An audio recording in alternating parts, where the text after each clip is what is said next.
Hello everybody, this is Fernando for the latest Urban Legends video.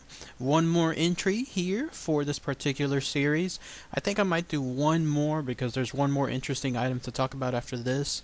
But I'll wait and see if I'm actually going to save it for the next series or do it this time. I guess I'll know within a couple of days, depending on how much, I guess, interest this particular entry gets.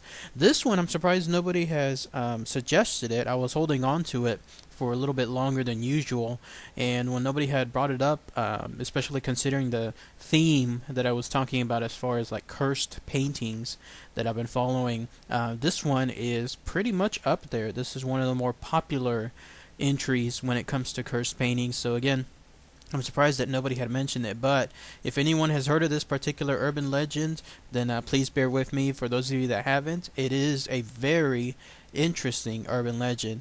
It follows the theme related to cursed paintings, just like I just talked about the other day about the man proposes, God disposes painting, and then a couple of weeks back regarding the crying boy painting. This one is no different, and what I'm talking about is the painting that's called The Hands Resist Him, which you'll see a picture of here. Some of you may be familiar again with this particular urban legend. It was one of those urban legends that took on a life of its own when the internet itself was taking on a life of its own. It blossomed solely because of the internet, in particular because of eBay and the almost viral reach that the listing for eBay posted. And what I'll do is I'll talk about first the history tied to this painting, and then talk about what led it to essentially become pretty much world known with regards to this painting. And it all has to do again with that eBay listing. Is it a cursed painting? It's up to you to decide afterwards. I'm of the opinion that I don't think it is. I think it's something where people again misinterpret or favor something that they're looking for, kind of like with an ink blot test. If you're really into something, then you'll always see that in the ink blot test. Same concept here. So first, the background tied to The Hands Resist Him. It's a pretty creepy painting, isn't it? There's just something very unsettling about having little children just staring forward, especially little children that aren't smiling. They're just staring forward like the Children of the Corn type thing. And this one is a painting that was created not too far back. It's actually something that was a couple of decades old. So we're talking about a urban legend that isn't necessarily some ancient item. So The Hands Resist Him, it actually comes from a painter by the name of Bill Stoneham, who you'll see a picture of here. The background with this painting was that he created this because at that time he was kind of commissioned to do multiple paintings per month. The way he said it was somebody named Charles Feingarten, who was a gallery owner of sorts. At that time, he was contracting the painter Bill Stoneham to create 2 paintings per month. And this guy, Charles, was getting paid $200 for each painting. So not quite bad. He was making about $400 a month just for creating these paintings. And then this gallery owner, Charles Feingarten, he would in turn take all those paintings and then create like a show around them. So that way, I guess, time it maybe a couple of times a year, he would have a large gallery just exclusively from this artist, Stoneham, and then he would sell them in turn for larger amounts of money. By the way, these images tied to the painting, they're actually from the artist himself. That boy that you see in that painting, that's him. He said that the reason he did this was because back when he was a little child, his parents and the area he was growing up in, they decided to take a picture of him as a boy standing in front of a glass door. But they had one of the girls from his neighborhood, who he apparently played with all the time, stand right next to him. And they took a picture of that moment, and then he held on to that photo. And that way, when it came time, cut to a couple of decades later, and he was doing these commissioned paintings, 2 of them a month. One of his paintings, the ideas for it dawned by looking at the picture and then thinking to himself, maybe I can change this and tweak this so that way I can manipulate that photo into the painting itself. So he put himself into the painting. He put his neighborhood girl that he knew all those back years into the painting as well. And then he added all those unsettling images to it. The way he says that those things are is the boy is himself. The hands that you see pressing against the glass door, which was a real glass door. I mean, he was standing, according to the photo, he was standing in front of a glass door itself. He said that the hands are actually other people's lives, maybe reaching out to him, or lives that are yet to come. Who knows? He said the door itself, it's supposed to represent a thin veil between waking and dreaming. Maybe that's why you only see the imprints of the hands and not anything behind them, because it's supposed to be like a dreary like dream state where you don't see the entire picture. And the girl within the photo, not just is of course the girl that he knew back then, but is also supposed to be a doll-like girl that is his guide as he's about to go through this dreamlike state, through that dreamlike door. I know it's you have to really stretch your mind to see these things, but that's him. I mean, that's what he said when it comes to the interpretation of this painting. So this gallery was done, and lo and behold, these paintings were sold, including this particular Hans Resistum. And guess who bought the painting? It was this guy. It was an actor. His name was Jack Woltz, but he's more famously known as a character within the Godfather movie. If you've seen The Godfather, you know exactly who I'm talking about.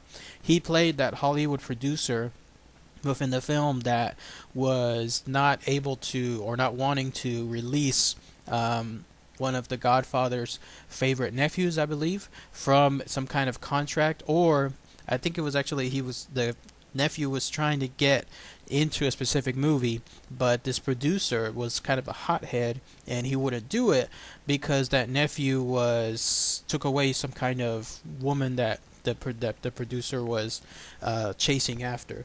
In any case, this is the actor himself. The character that he played was Jack Woltz, but the actor, my apologies, his name is John Marley. He's the one that purchased that painting. He purchased it directly from the gallery. And then here's the interesting part. So he purchased it shortly after 1974, because that's when the painting was first created. So again, about a good 40 years or so back. Somehow, some way, that painting was then changing hands. It did not go to him. It instead went to someone else. In fact, there was a person by the last name of Seldis who owned it in 1978. Another person by the last name of Feigarten who was the owner in 1981. And then it looks like the painting went back into Marley's possession back in 1984. So the interesting thing to note is that every single person that had this painting during those specific time periods, they all died shortly after receiving the painting. Is it coincidence? Could be. I mean, these could all just be old men whose time it was when it came to their death, natural causes or unnatural, whatever. It's that kind of stuff that occurs when we're dealing with older people. Could it be, again, just coincidence, or could it be something else entirely different? Could there really be a curse tied to this painting and whoever owns it? Well, it's up to you to decide.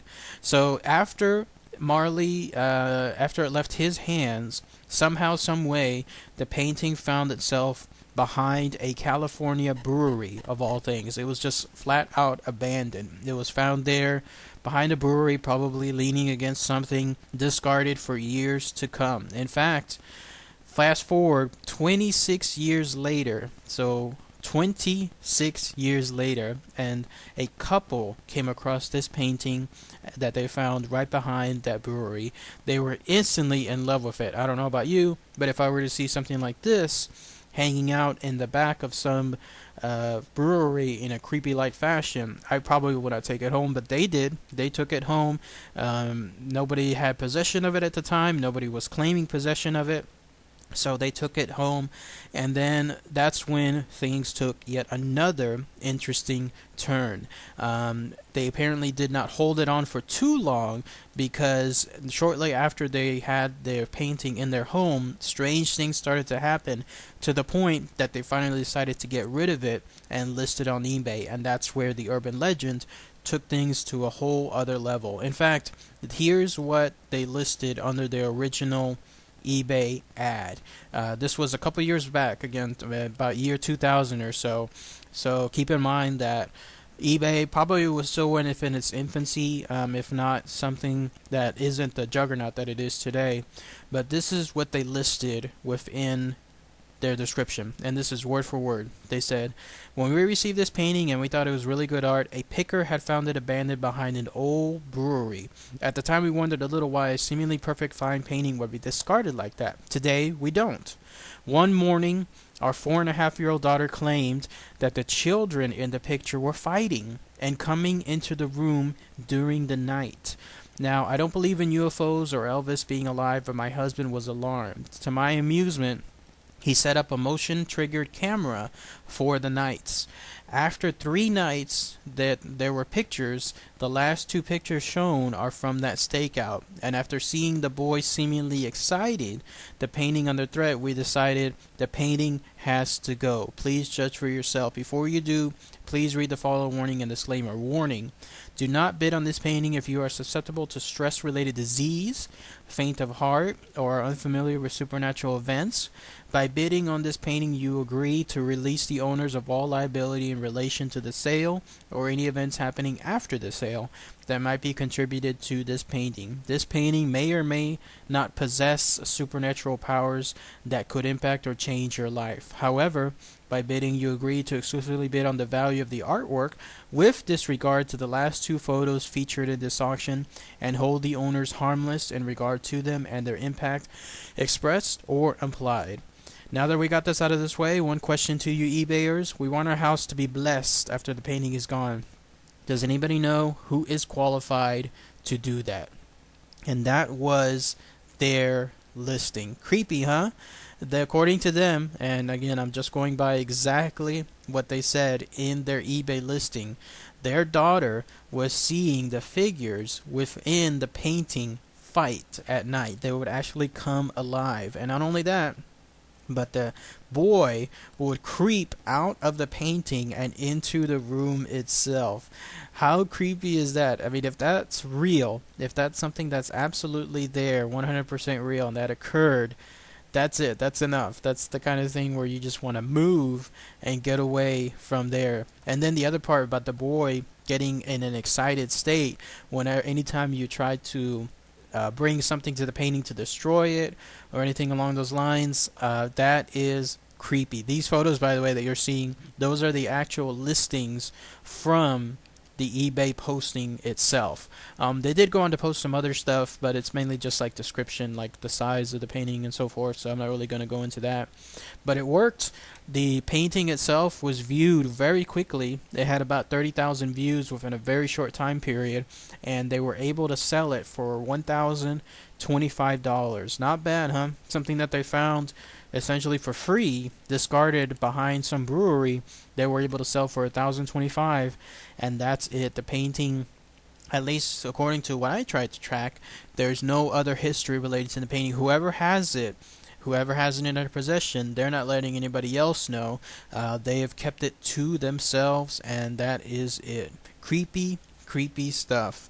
So what do you guys think? The hands resist them. Is this truly a cursed painting based on the evidence of 4 previous owners all essentially dying shortly after receiving the painting, and then in the case of that couple having this painting come to life within their home at night? It's up to you. If anyone knows any other tales tied to this painting, most preferably any other new updates with regards to its current location. I mean, whoever the owner is, they are not doing anything. They haven't said anything. They haven't claimed anything. Whoever has it somewhere, unless this painting is discarded yet again someplace else. But I don't think it is. I think whoever bought it, they've held on to it, but they haven't done a single thing with it afterward. Pretty creepy stuff. By the way, this painting is an original. It's not like the Crying Boy painting where there's a multitude and multiple prints out there. No, this painting is one of a kind. It's an original. Remember, it sold for $200 at that original gallery that was held all those years back. So this is a one of a kind painting. So whoever has it, they're the only ones with that possession. All we have now are just photos of it, and I believe, I could be wrong in this, but I believe the author also sells the artist also sells prints for the painting itself, but this is the original that we're talking about. Creepy stuff. Alright everybody, thanks again as always. Take care.